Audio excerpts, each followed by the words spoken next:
सन्नाटे का बंगला। गांव के बाहर एक सुनसान इलाके में एक पुराना और विशाल बंगला था, जिसे लोग सन्नाटे का बंगला कहते थे। यह बंगला सालों से वीरान पड़ा था। इसके चारों ओर घने पेड़ और झाड़ियां थीं और रात में वहां से आने वाली अजीब सी आवाजें पूरे गांव को डरा देती थीं। लोग कहते थे कि इस बंगले में आत्माओं का बसेरा है और जिसने भी वहां कदम रखा वह कभी लौटकर नहीं आया। गांव में ही अजय नाम का एक युवक रहता था। अजय निडर और जिज्ञासु था। उसे भूत प्रेत की कहानियों पर यकीन नहीं था। गांव के लोग उसे बार बार उस बंगले से दूर रहने की चेतावनी देते, लेकिन अजय की जिज्ञासा दिन ब दिन बढ़ती जा रही थी। एक दिन उसने ठान लिया कि वह सन्नाटे के बंगले की सच्चाई जानकर रहेगा। उस रात अजय ने अपनी मशाल और टॉर्च ली और बंगले की ओर चल पड़ा। चांदनी रात थी, लेकिन जंगल के अंदर घना अंधेरा छाया हुआ था।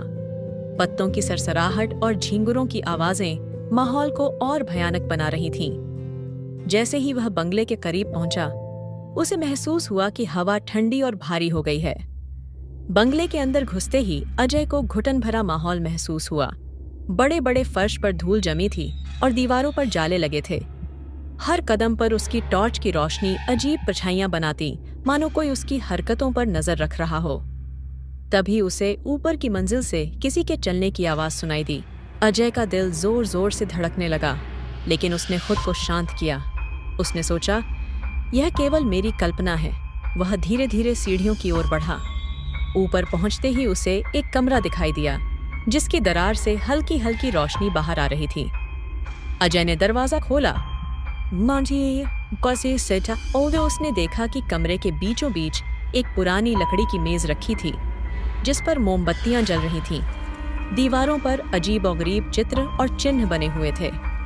अचानक मोमबत्तियां अपने आप बुझ गईं और कमरे में घना अंधेरा छा गया। अचानक अजय को पीछे से किसी के ठंडी सांसें महसूस हुईं।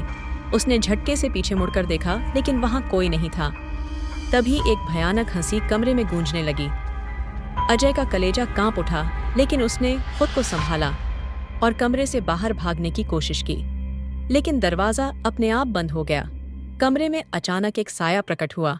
वह एक महिला की आकृति थी, जिसके लंबे बाल उसके चेहरे को ढक रहे थे और उसकी आंखें अंगारे जैसी लाल चमक रही थीं। वह धीरे धीरे अजय की ओर बढ़ने लगी। अजय ने डरते हुए पूछा, तुम कौन हो? उस महिला ने एक डरावनी आवाज में कहा, यह मेरा घर है। तुमने यहाँ आकर बहुत बड़ी गलती की है। अजय ने साहस जुटाते हुए कहा, मैं यहाँ सच्चाई जानने आया हूँ। अगर तुम्हें शांति चाहिए तो मुझे बताओ कि मैं तुम्हारी मदद कैसे कर सकता हूँ। महिला ने कहा, सालों पहले इस बंगले में मेरी हत्या कर दी गई थी। मेरा नाम रंजना था। मेरे पति ने मुझे धोखा देकर इस बंगले में मार डाला और मेरी आत्मा यहीं कैद हो गई। मैं तभी मुक्त हो सकती हूँ जब मेरा सच दुनिया के सामने आएगा। अजय ने वादा किया कि वह उसकी मदद करेगा। जैसे ही उसने यह कहा, महिला की आकृति गायब हो गई और दरवाजा अपने आप खुल गया। अजय तेजी से बाहर निकला और घर लौट आया। अगले दिन उसने गांव के बुजुर्गों से इस बंगले के इतिहास के बारे में पूछा। उसने पाया कि रंजना की कहानी सच थी। उसके पति ने जमीन जायदाद के लिए उसकी हत्या कर दी थी और यह बात गांव वालों से छिपा दी गई थी। अजय ने पुलिस को सबूत दिए और रंजना की असली कहानी सबके सामने आई। इसके बाद अजय ने रंजना की आत्मा के लिए पूजा का आयोजन किया। पूजा के बाद सन्नाटे का बंगला फिर से शांत हो गया। अजय की बहादुरी की चर्चा पूरे गांव में हुई। उसने न केवल रंजना की आत्मा को मुक्त किया, बल्कि गांव वालों को भी इस बात का यकीन दिलाया कि डर का सामना करना ही सच्ची ताकत है।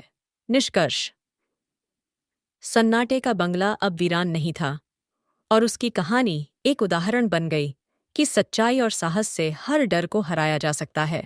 उसके पति ने जमीन जायदाद के लिए उसकी हत्या कर दी थी और यह बात गांव वाले